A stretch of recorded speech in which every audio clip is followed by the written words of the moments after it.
Before this movie came out, I doubt anybody could possibly think that a comic book sequel to a comic book movie that changed the game could possibly be better than the original until they saw the movie and they were like, holy shit. now that's more like it.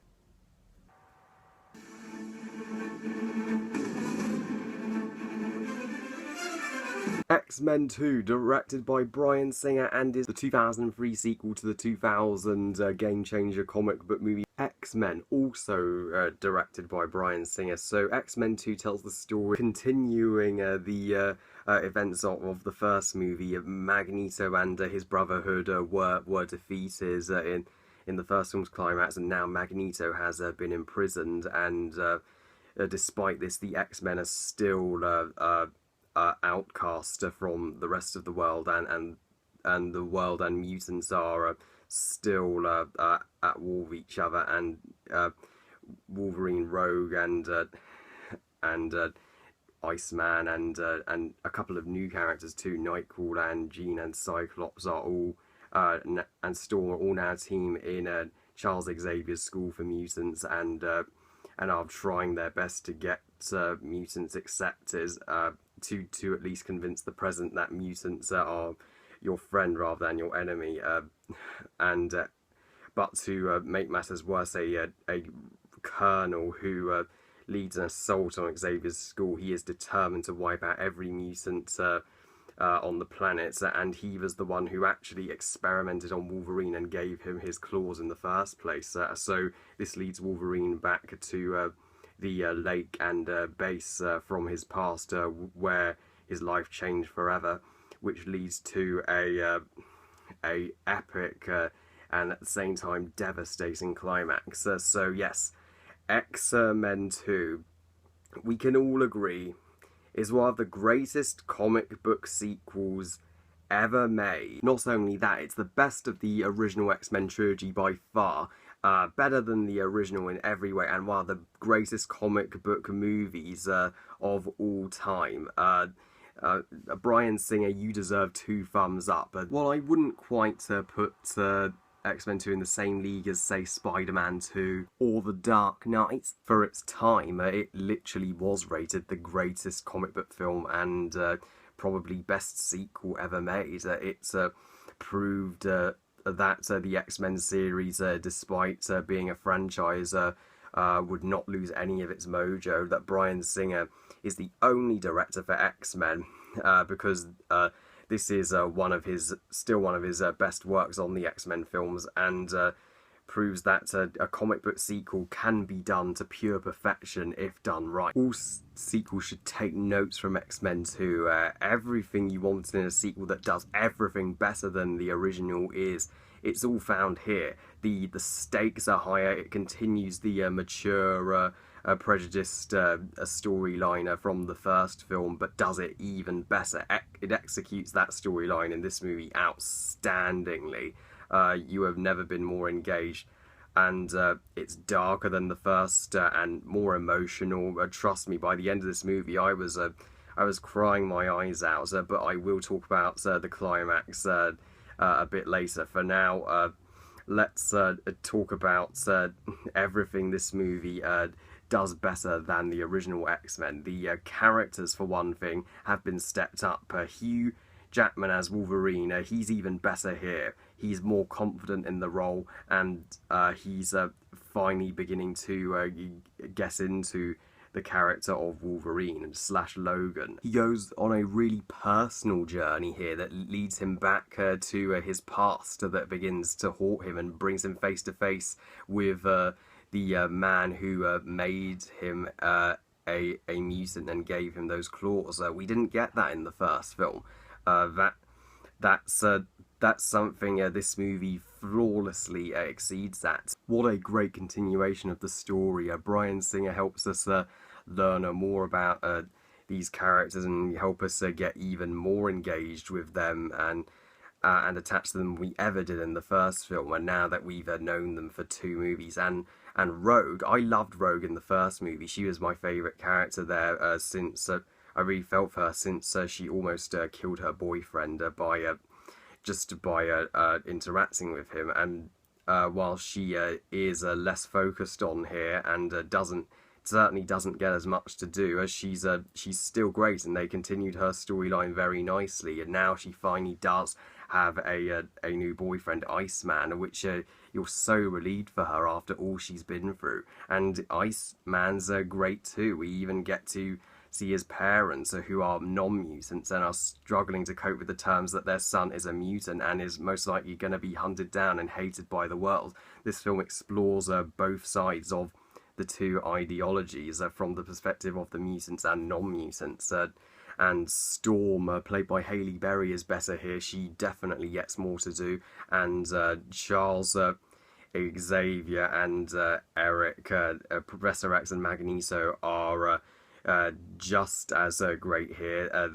They continue to battle with each other over peace with the humans or destroying the humans. And although Magneto has been locked in prison and was defeated in the first film, he's back with a bang in this film. He ain't giving up, and Mystique is used great in this film. Oh boy, she's so seductive and sexy. Particularly the bar scene where she gets that guy unconscious by putting pills in his drink. Oh my gosh, Rebecca Romijn is truly the best actress to play Mystique. Sorry, Jennifer Lawrence, but Rebecca Romijn will always be my favourite. As well as having our old characters back, we have plenty of new characters here, so plenty of originality in X-Men 2. I mean, Nightcrawler is great. So I love Nightcrawler.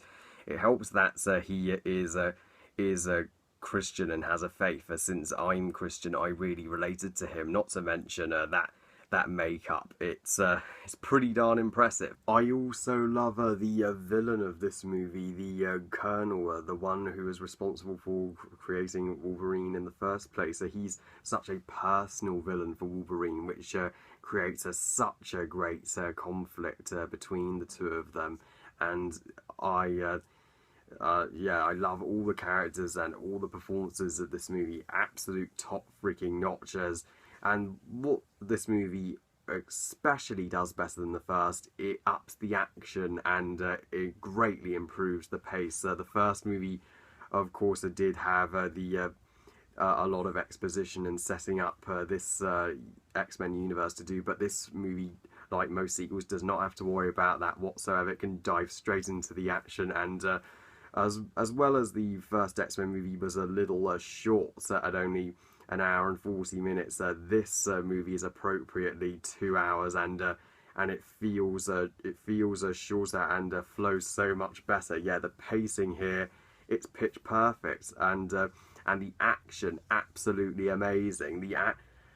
There's more action here this time. It doesn't have to save the action till the third act. It can actually have the action more apparent in the story, especially that fucking awesome fight with Nightcrawler in the White House. That is one of the most creative and astonishing looking action scenes in any X-Men movie to this day. As well as the final battle and climax this film being completely awe-inspiring, but it's not just spectacular action. What Bryan Singer so cleverly does, he always keeps the focus on the characters and story, and he never loses sight of the main focus of these X-Men films, the story about mutants and humans trying to coexist. And so yeah, which means there are plenty of great character moments throughout X-Men 2. I have just named a couple with Mystique and Nightcrawler, but Pyro is another new character I almost forgot to mention. He actually tests out his power by setting a police car on fire and burning the policemen alive in it, and that was really dark. Yeah, this film, it gets that dark and that brutal when it can. I mean, that is really ambitious to put even in a 12A PG-13 movie. As well as the effects in the action looking well, still brilliant today. 14 years later, the first X-Men, while the effects were great for their time, they're just slightly dated now. But this movie doesn't look dated at all. That's one thing that the X-Men franchise has consistently improved with each installment. Its look, and this film isn't any exception. And I even adore the score for this film. The first X-Men had a good score, but it's pretty unrecognizable in comparison to this main theme, which is absolutely kick-ass to listen to. So glad they kept it for some of the later installments like Days of Future Past and Apocalypse. If only this theme had carried out throughout the entire saga. And the whole finale of this movie had me on the edge of my fucking seat the whole time when Wolverine returns to the place of his past, the lake, where he was created, and confront the man who made him. It was so exhilarating, especially one of the film's the best scenes where he fights the girl with clawed fingernails. That is so freaking badass. That's one of the best fight scenes in any comic book movie. It's interesting seeing Wolverine actually face a challenge, fighting an opponent that's just as strong, if not stronger, than him. And when our heroes have to flee in the ship, and Magneto, surprisingly, does a complete 180 and actually helps them escape. That was a clever plot twist. If only he'd stayed like that in The Last Stand, lol. But hands down, the film's most powerful moment is Jean Grey's sacrifice. It's truly devastating. You don't want to believe she's gone. Even Cyclops can't bring himself to accept that. And this scene actually brilliantly leads to what of course will happen in The Last Stand with the love triangle between Wolverine, Cyclops and Jean. And since both sides, mutants and humans, have had casualties, this brilliantly leads to the very nice ending where the mutants go up to the president saying, we are here to stay. Either you accept us or you don't, because our conflict has cost enough lives as it is. And that really finally makes the president think, and you get a sense of relief that hopefully mutants can finally be accepted by the world now. So X-Men 2 overall, I can gladly say, is a perfect film. I do not have any issues with this film. I think it's one of the perfect X-Men movies in my top 3 easily, and I can gladly call it an outstanding sequel, better than the original in every aspect. I give X-Men 2 5 stars out of 5. So yeah, if only Bryan Singer had stayed for The Last Stand, and for all of them. Well, I love you guys, thank you for watching. I hope you guys enjoyed this review, and what do you think of X-Men 2? Please comment and let me know. Please like this video and subscribe. I love making new subscribers and talking to you guys about movies and making new friends. Really appreciate that. And stay tuned for my review of The Last Stand, one of the most hated and despised movies in the X-Men saga.